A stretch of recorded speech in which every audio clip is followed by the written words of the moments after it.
You might think you're safe out in nature, that the sound of birds and the smell of fresh pine are signs of peace. But the truth is, deep in the woods, what truly rules is the silence. And it's never empty. What you're about to hear will challenge what you know to be real. It'll pull at your instincts, and most of all, it will awaken something you might have forgotten. Pure fear. These 3 stories are true, accounts from ordinary people who stepped into isolated wilderness seeking peace, adventure, a reset, and found terror, human footprints where no one should be, naked figures feeding in the snow, voices over the radio, screams in the dark, shadows that move without shape. This isn't the kind of suspense you explain, it's the kind you feel, and it lingers long after it ends. But fair warning, this video isn't about urban legends or wild conspiracy theories. It's about what's hiding right in front of us, and we just pretend not to see it. Because it's easier to believe the woods are just trees. But after this, you may never walk into them the same way again, or ever again at all. Mysterious footprints in the snow. The cold cut through the air like a blade that morning.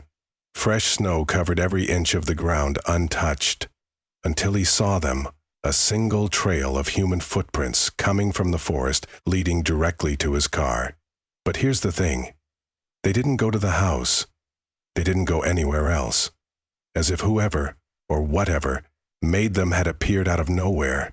The fear took shape instantly. As the hours passed, tension grew heavier. The quiet that once brought peace now felt mocking. Every creak on the porch, every whisper of wind seemed to carry a warning. The terror wasn't just in the woods anymore. It had slipped into the walls of the house, into his breath, into the way he kept looking out the window. Waiting. When night fell, everything shifted. The shadows seemed to move differently, like they had a will of their own. The fog rolled in, thick and slow, veiling the forest like a curtain. It was no longer just a feeling. He knew something was out there. Watching. Waiting. Sleep was not an option. Fear had become a guest in his home. The next day he tried to be logical. Maybe it was just a hiker, lost or confused. But logic couldn't explain why the prints had no direction, why they ended by his car like someone had stood there for hours, just staring. Doubt turned to dread, not because of what had happened, but because of what might still be coming. He started noticing little things. Locked doors slightly open, objects out of place. The woods whispered now. Fear was no longer just a feeling, it was a presence. Something was watching him. Not maybe, not possibly, definitely, and it wasn't done. Isolation, once a lifestyle choice, became a sentence. No neighbors, no cars, just wind and the sound of snow crunching. Sometimes as if someone was walking across it, even when no one was there. Suspense became routine. Fear, a daily companion. And then, nothing. Silence. For days. Until, one night, darker than all the rest, a sound from the forest woke him. A sharp snap. He walked to the window and saw something. Something that hadn't been there before. But that wasn't the worst part. That was just the beginning. Barefoot visitors in winter. Winter returned with brutal force. Snow covered everything, burying the world in stillness. But that morning shattered it. Footprints. Many of them. And the detail that made his blood run cold? They were barefoot, human, surrounding the house entirely, not just a trail, a pattern, like a ritual. And that's when terror returned, more real, more visceral. This wasn't a warning anymore. It was a visit. He called the police. But how do you explain something like that? Bare footprints in deep snow, no source, no end. The response was as cold as the wind. No evidence, no crime. But this felt like a crime against reality itself. The anxiety grew. The suspense unbearable. The forest was alive, and it was closing in. Nights turned into shifts of sleep and watchfulness. He'd wake up, sweating, hearing things outside, soft steps swallowed by wind. The woods felt playful now, like they were teasing him. His wife began having recurring nightmares. Faces with no eyes, pressed against the glass, waiting. On the third night, he saw it. Fresh footprints, still wet, barefoot, right under the kitchen window, as if whatever had passed by did so just moments ago. Fear became a scream inside his chest. This wasn't random. It was deliberate. They were being studied. They installed cameras, lights, alarms. Nothing captured anything, but the prints kept coming. Around the house, near the door, beneath the bedroom window. The watchers were mapping something, preparing for something, and the worst part was, it felt like the forest was enjoying it. They talked about moving, but the forest didn't want them to go. Fear had become a parasite, living in their walls, sleeping in their bed. The suspense turned into obsession. They couldn't relax, couldn't laugh, couldn't forget the prints. They weren't signs anymore. They were steps in a process. And deep down he knew the footprints were only the beginning, a routine, a cycle. Something old, something that always returned with the snow. And next time, they might not stop at the window. Armed search with a friend. After weeks of no answers, he snapped. He couldn't keep living under the weight of the unknown. So he called. Theo's childhood friend, seasoned hunter, survivalist. If anyone could help, it was him. Armed with rifles, blades, and a thermal scope, they went into the woods, not out of bravery, but because the fear had boiled over. Now it was time to face it. The forest felt different that night, alive, breathing. Branches snapped even when no wind blew. The cold was sharper, like it wanted to cut into skin, and soon they found the tracks. But something was off. Some prints led backward, others split in opposite directions. It was a trap. Something was trying to confuse them, and it was working. Theo froze. He saw it through the thermal scope. 4 humanoid shapes, crouched low in the snow, naked, huddled, feeding on something. They moved rhythmically, hands lifting something to their mouths. The suspense shattered with a snap. One of them turned toward them, slowly, no facial expression, just awareness. They weren't hiding, they were studying. Theo whispered something that chilled the blood. That's not human. They began to back away, slowly, quietly. But the woods don't care about silence. A branch cracked. One of the creatures stood up, pale, skeletal, skin almost translucent under the faint light. No aggression, just presence, as if it knew they were prey. Back at the house, Theo was pale, shaking, and this was a man who'd faced bears. He swore never to return at night. Whatever that was, it wasn't from here. We weren't hunting, he said. We were being hunted. The fear now had a face, and it knew exactly where they lived. But the most disturbing part? The footage showed nothing. No heat signatures, no movement, no creatures. It was as if the forest erased them, as if it protected its own. And then came the question that never stopped echoing in their minds. What exactly were they eating? Law enforcement can't help. When the cops finally came, it felt like relief. Finally, someone would help. But after 10 minutes, the routine began again.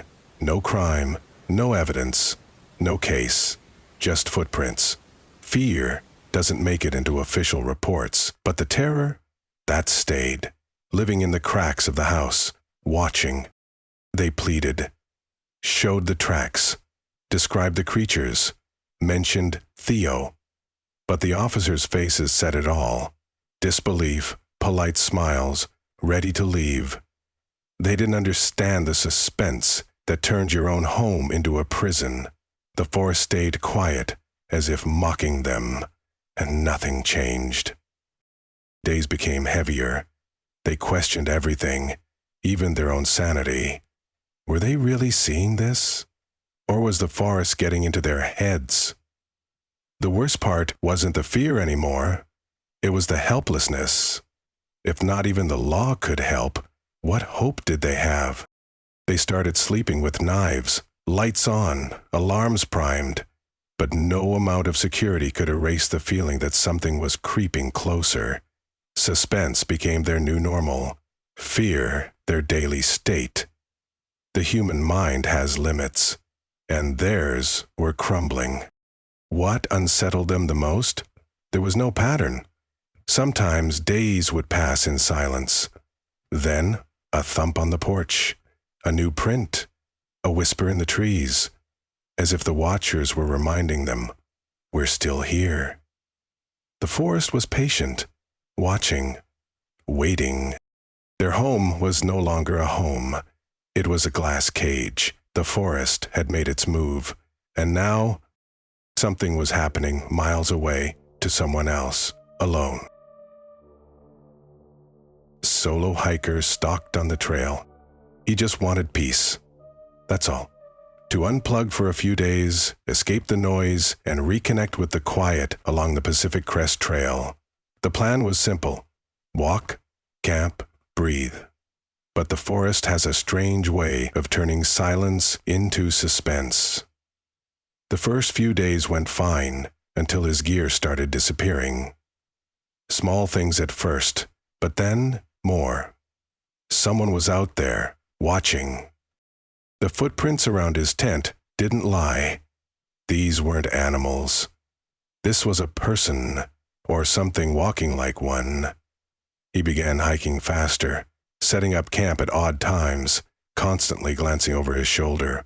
But nothing helped. The terror grew with each sunset.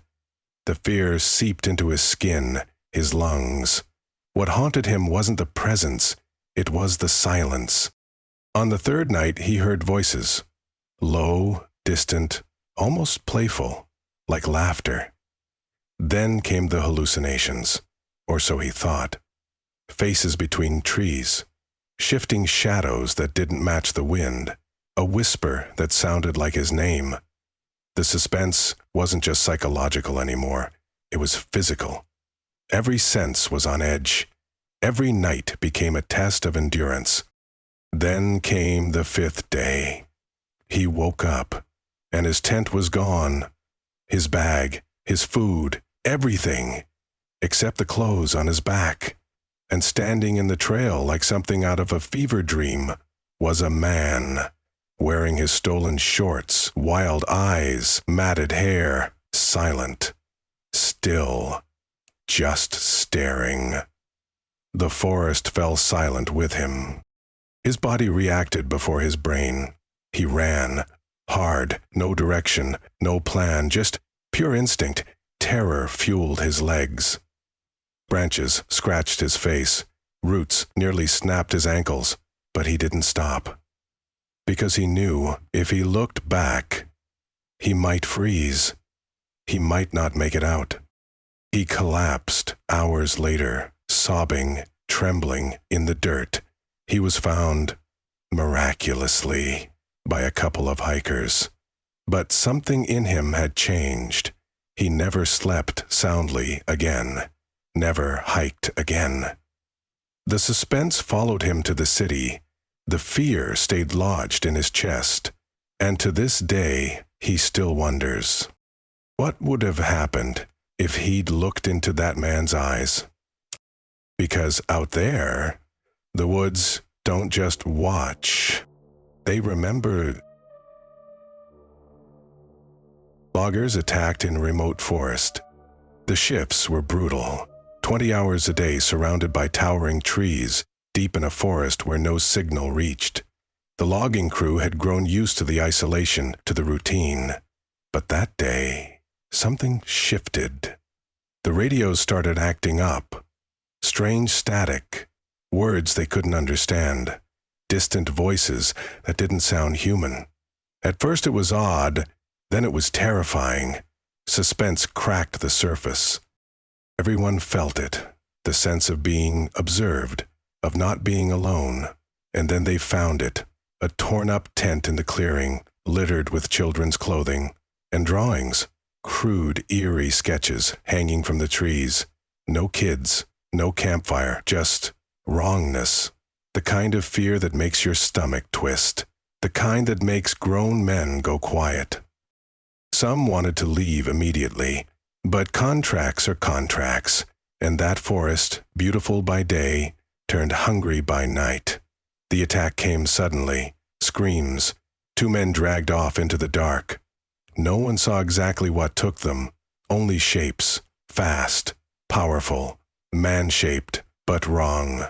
The chaos was total, blood, trees shaking, silence after.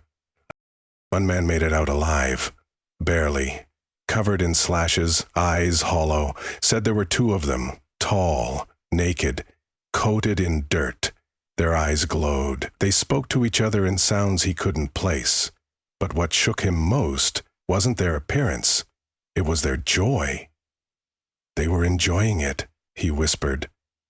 They weren't hunting, they were playing. 2 weeks later, they found one of the missing men's bodies, or what was left of it, half buried, dismembered, like an offering, like a warning. The forest went silent after that. Logging stopped. Locals refused to go back. The terror wasn't just a memory, it became legend. And legends always hold some truth. Authorities scrubbed the reports, blamed animals, blamed fatigue, but those who were there knew better. It wasn't wolves, it wasn't bears. It was something that belonged to the woods, and still does. Something that doesn't like to be disturbed. Something that doesn't forget. And even now, the trees still stand, tall, cold, watching, because the forest never forgets.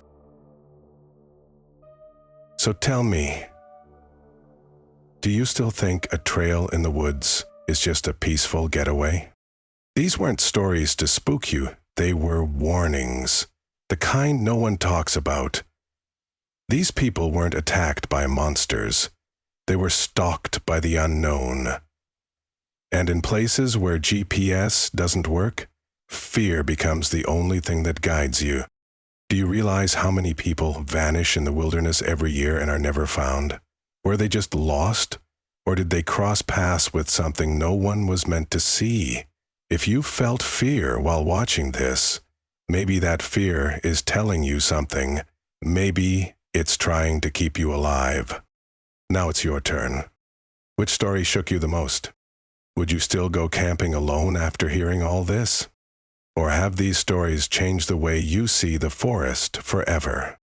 Drop your thoughts in the comments, share your own experiences. And if this video made you think twice about going off grid, hit that subscribe button and ring the bell. Because we've only scratched the surface, and the woods are always waiting.